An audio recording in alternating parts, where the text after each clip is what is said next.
안녕하세요. 정철의 3위인곡이 오늘 공부할 내용입니다. 그래서 올해 수능에 이 정철의 3위인곡이 나올 줄이야 꿈에도 몰랐습니다. 저도. 왜냐하면 너무 많이 출제가 된 사람이 정철인데요. 근데 아무래도 제가 이제 10개 중에 이제 넣지 않은 이유는 이 코로나 때문에 아마 쉽게 출제돼서 이 3위인곡이 아마 나온 것 같아요. 이 코로나만 아니었다면 이제 맞출 수 있었을 터인데 코로나 때문에 이 작품을 어려운, 그죠? 학생들이 가장 공부하기 어려운 부분이 고전 가사가 나오면은 우리 문학 시간에서 가장 어려워하잖아요. 고전 가사, 그렇죠? 그 중에 3위인곡 모르는 분들이 있겠습니까? 지금 전국의 고3 학생들이 3위인곡, 성미인곡, 관동별곡 말이에요, 그렇죠?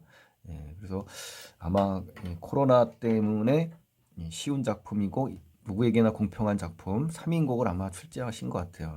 그래서 이 작품만 제가 예측을 못했고요. 나머지 문학 작품은 4작품 중에 3작품을 거의 다 맞췄습니다, 여러분. 자, 어쨌든 3인곡이 출제됐기 때문에 역시 뭐니 뭐니 해도 가사는 정철, 그리고 시조시는 윤선도다, 이렇게 계속 제가 말씀드렸는데요. 역시 정철이 출제가 됐습니다. 자, 보실까요? 내용은요. 자, 3인곡 작품 내용은요. 미는 이제 아름다운 사람이고 산은 이제 그리워한다는 겁니다. 그리움의 노래입니다. 그러니까 제목 안에서도 이제 그리움의 노래, 그리울 사자잖아요. 그러니까 그리움이 주된 정서입니다. 미는 님이겠죠. 그리는 대상, 그렇죠? 그래서 제재는 님을 향한 그리움. 자, 그리움이 중요해요. 님에 대한 변함없는 사랑과 그리움 나오죠. 연군지정, 이 그리워할 연자잖아요. 연군지정, 임금을 그리는 거잖아요. 그렇죠? 일편단심입니다. 이렇게 기억을 꼭 하시고요. 양반가사, 서정가사, 연군가사. 임금을 그리워하는 거. 서정적이고 연모하는 그런 겁니다. 정철이 고향 창평, 은거하고 있을 때 지은 가사입니다. 자, 그럼 표현상 특징에 가시면요. 여성 화자가 등장하고요. 이별한 님을 그리워하는 마음에 빗대서 임금을 향한 자신의 충절과 연군의 정을 고백한 작품입니다. 그리고 서사, 본사, 결사의 3단 구성이고요. 이 본사는 다시 이 사계절이 나옵니다. 이 사계절이 나오면서 계절, 즉 또는 시간의 순서에 의해서 시상이 전개된다. 이거 중요하니까 정리를 잘 하셔야 돼요. 또 서사는 광안전에서 임과 함께 지내던 화자가 하계로 내려온 상황을 그린 장면이 나옵니다. 그래서 임금과 떨어져 있는 자신의 상황을 잘 드러내고 있고요. 이 본사는 봄의 매화를 보면서 임에게 보내고 싶은 마음이 나오고요. 또 여름에는 임에게 보낼 옷을 짓는 정성스러운 여성의 마음이 드러납니다. 그리고 가을 라인은 어때요? 맑은 달을 보면서 임금에게 이 맑은 빛, 청광을 보내고 싶은 마음을 갖고 있고요. 또 추운 겨울에는 어때요? 임을 염려하면서 따뜻한 햇볕을 보내고 싶은 마음을 이렇게 사시사철 늘 임금을 그리는 그러한 마음을 제시하고 있습니다. 또 결사에서는요, 이제 마지막 결사죠. 차라리 죽는다고 합니다. 차라리 극단적인 선택을 해서라도 임과 함께하고 싶다는 그런 마음을 드러내면서 일편단심의 연정을 보여주고 있다라는 거. 자, 그리고 하나 이제 기억하실 건요. 고려가요 중에 우리 정과정이라는 거 있죠. 향각의 고려가요. 이 정과정의 전통을 잇는 충신연주 지사의 대표적인 작품입니다. 충신연주사는 건 충성스러운 신하의 어떤 임금을 그리워하는 그러한 그 믿음과 사랑의 노래라고 보시면 됩니다. 정서의 정과정 나중에 한번 꼭 공부를 해보세요. 자, 관직에서 물러난 작가가 전남 창평에 머무르면서 어때요? 임금을 그리워하죠. 또 안타까운 심정을 그리고 있고요. 이별한 님을 그리는 여인의 심정에 의탁해서 노래를 한 겁니다. 또 계절에 따라 이제 자연 또는 생활의 변화가 나타나면서요. 화자의 어떤 슬픔 또 연군의 정을 구체적으로 표현한 작품입니다. 또 다양한 표현 또 우리말의 아름다움을 잘 살린 언어 이러한 것으로서 가사문학의 대표 작품으로 우리 평가를 받고 있고요. 여러분들이 잘 아시는 성미인곡과 함께 전후 미인곡으로 일컬어집니다. 그러니까 3위인곡의 속편이 성미인곡이라고 보시면 되고요. 성미인곡과 함께 가사문학의 극치를 이루는 그러한 대표 작품입니다. 또 시적화자가 이제 여성이죠. 그래서 연군의 정을 절실하게 표현했습니다. 그래서 임금을 그리워하는 마음을 사랑하는 사람에게 버림받은 여성의 목소리로 표현했다는 거. 마지막 시간에 마지막 부분에 한 번 더 자세히 점검해 드릴게요. 여성의 목소리를 드러내는 효과 같은 거요. 또 우리 시가의 전통적인 또 부재하는 님 있죠. 부재하는 님에 대한 자기 희생적 사랑을 나타냅니다. 그래서 가시리 동동으로 그 맥이 전통시가 이어지는 겁니다. 또 천상의 시간과 지상의 시간이 모두 나타납니다. 천상계와 지상계가 나오는 거죠. 그래서 이 천상에서는 어때요? 지상과는 달리 생로병사의 과정 없이 끝없이 사랑이 지속되는 공간이 천상세계거든요. 이러한 시간적 질서는 이제 지상에 내려온 화자를 고통스럽게 만들잖아요. 이 과정에서 화자는 지상의 물리적 시간을 심리적으로 막 변형해서 자신의 심경을 토로하게 됩니다. 자, 그거는 본문 속에서 확인을 하고요. 자, 그럼 이제 본문으로 들어가겠습니다. 서사 부분인데요. 임과의 인연입니다. 임과의 인연. 임엄 삼계실제 님을 쫓아 삼계시니. 자, 이건 뭡니까? 임엄 생겨날 때 님을 따라 생겨났다. 그렇죠? 예.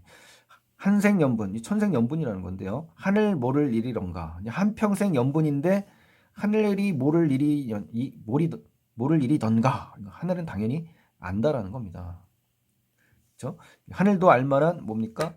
예, 서로의 운명적인 만남이라는 겁니다. 그래서 임과의 연분을 하늘과 연결 지으면서 임과의 사랑이 천상의 시간의 질서처럼 끝없이 지상에서 이어지길 바라는 시적화자의 마음이 반영된 부분입니다. 자, 그럼 이제 두 번째 페이지로 들어가셔서 확인을 하겠습니다. 자, 본사 첫 번째가 이제 나오는 장면인데요. 이제 매화라는 죄송합니다. 이 페이지가 여기네요. 예, 죄송합니다. 자, 나 하나 젊어 있고, 자, 나 하나 젊어 있고, 님 하나 날 괴시니 이렇게 돼 있군요. 그러니까 나 오직 젊어 있고, 하나라는 것은 이제 오직 젊어 있고, 님 하나 날 괴시니, 그렇죠? 예. 그 님과 어떻습니까? 이별하기 직전의 상황을 제시한 겁니다. 이게 젊어 있다는 건요. 화자가 이제 광안전에서 인과 행복한 시간을 보내던 과거의 한때의 시간입니다. 그래서 천상의 시간을 얘기하는 겁니다. 그래서 이 마음 이 사랑 견줄 때 노여 없다. 그러니까 전혀 견줄 데가 없을 정도로 행복했다는 겁니다. 그래서 이것의 노여의 의미는요. 임에 대한 자신의 마음과 사랑을 비교할 대상이 전혀 없을 정도로 사랑에 대한 무한함을 드러내고 있는 부사어라고 볼 수가 있고요. 또 임에 대한 자신의 마음은 어디에 비할 바 없는 절대적인 것임을 강조하는 효과까지 있는 그런 부사어입니다. 자, 그다음에 서사 이제 두 번째가 이제 나오는데요. 임에 대한 그리움입니다. 그래서 여기 보시면요. 평생에 원하기를 님과 함께 살고자 하였더니, 그렇죠? 화자의 어떤 소망이 직접 제시된 겁니다. 늙어야 늙어가지고 이게 무슨 일로 이렇게 서로 따로따로 떨어져 살면서 그리워하느냐 뭐 이런 얘기죠. 그렇죠? 그러니까 이제 님과 이별한 현재 상황이 제시된 거고요. 늙어야 하는 것은 화자가 님과 헤어져서 하게 외로이 지내고 있는 현재 지상의 시간을 얘기하는 겁니다. 천상의 시간이 아니라요. 그래서 젊어 있고와 늙어야를 통해서 화자가 천상의 시간에서 벗어나서 지상의 시간으로 편입된 것을 우리가 확인할 수가 있는 거네요. 엊그제 님을 모셔서 광안전에 올랐더니, 여기서 이제 광안전이라는 것은요, 달의 선녀인 황하가 산다는 누각이라는 것이 이제 광안전인데요. 여기서는 이제 임금, 선조임금이 계신 대궐을 상징하는 겁니다. 그 덕에 어찌하여 하계에 내려왔느냐 이렇게 되는 거예요. 하계에 내려오니라는 거죠. 자신이 있는 공간에서 이제 그 공간에 부재하는 대상을 떠올린 거죠. 임금을. 그렇죠? 화자는 이제 광안전에 홀로 하계로 내려와 가지고 광안전에서 지상에 천상에서 지상으로 내려온 겁니다. 그래서 함께 지냈던 옛날의 님을 그리워하는 장면이라는 겁니다. 자, 올적의 빗은 머리 허트러진 지 3년일세. 이 말은요, 인과 헤어지고 이제 3년이 지났잖아요. 그래서 자기의 외양 모습이 변화된 거에 대한 안타까움을 제시한 거고요. 3년 전을 엊그제로 지금 인식했잖아요. 그러니까 인과 함께한 기억이 아직도 생생하다는 겁니다. 그래서 지상의 물리적 시간이 심리적으로 지금 압축됐다는 표현이 여기에서 드러나는 거고요. 화자가 이제 지상의 물리적 시간을 심리적으로 변형해서 자신의 그 어떤 안타까움을 갖다 드러내는 장면이 바로 이 부분이라는 거, 이 부분을 출제했네요. 자, 연지분이라는 건요, 이제 화장품입니다. 이게 있지만은 누굴 위해서 내가 곱게 단장할까, 뭐 이런 얘기죠. 그러니까 화자가 시적화자가 여성임을 우리가 알 수 있는 소재가 연지분이 되는 거예요. 또 마음에 맺힌 시름 첩첩히 쌓여 있어. 그러니까 이제 과장법이 나온 거고요. 한숨이 떨어지고 눈물이 떨어진다. 도치법이네요. 그렇죠? 대꾸와 도치법이 쓰였습니다. 인생은 이렇게 한계가 있는데 사람 시름은 끝이 없다. 그렇죠? 대조와 대꾸가 쓰인 거네요. 그렇죠? 자, 그다음에 이제 서사 세 번째입니다. 그래서 출제 범위가 서사 부분에 집중되어 있네요. 세월의 무상함이 나오는데요. 자, 무심한 세월은 물 흐르듯 흘러갔다. 이런 얘기거든요. 그러니까 유한한 지상의 시간적 질서에 따라 이제 소망을 잃을 수 있는 시간은 어때요? 점점 축소되고 있죠. 거기에 따라서 시청자의 마음은 굉장히 좌불안석에 불안한 마음을 갖고 있는 겁니다. 그래서 전전긍긍한다라는 표현이 맞겠네요. 그렇죠? 예. 자, 하는 고야라는 맛은 세월의 흐름에 대한 화자의 인식을 얘기하는 겁니다. 탄식하는 장면이에요. 영탄법이 들어갔네요.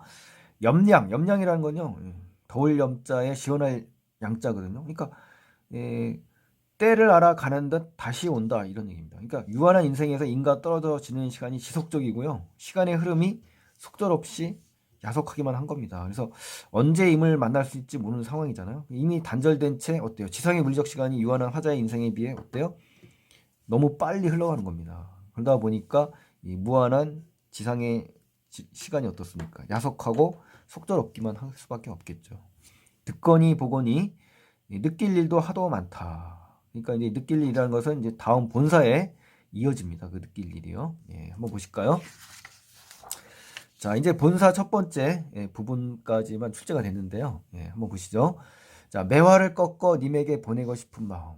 계절적 배경이 이제 봄이 나옵니다. 동풍, 이게 바로 이제 봄바람입니다. 봄바람이 건뜻 불어 적설 쌓인 눈을 헤쳐내니, 자, 창밖에 심은 매화 두세 가지 피었구나. 매화가 피었죠. 가뜩 냉담한데, 그러니까 문득 갑자기 쌀쌀하고 적막한데 암양이라는 건요, 이 매화의 그윽한 향기를 얘기합니다. 암양부동이라고 하잖아요, 우리. 무슨 일이냐? 임금에 대한 이제 충성심을 이 암양이라는 말을 쓰고요. 무슨 일고라는 것은 아직 차가운 날씨임에도 불구하고 이 매화의 이 어떤 꿋꿋하게 피어난 매화의 모습에 감동을 받던 겁니다. 황혼의 달조차 어떻습니까? 벽에 맡에 비추니, 그러니까 이것은 달의 다른 임금을 상징하는 겁니다. 베갯머리에 이제 비추는 장면이에요. 느끼는 듯 반기는 듯, 흐느끼고 또 반기는 거예요. 너무 기쁘기도 하고 너무 반가움에 눈물을 흘리는 장면이에요. 그래서 님이신가 아니신가.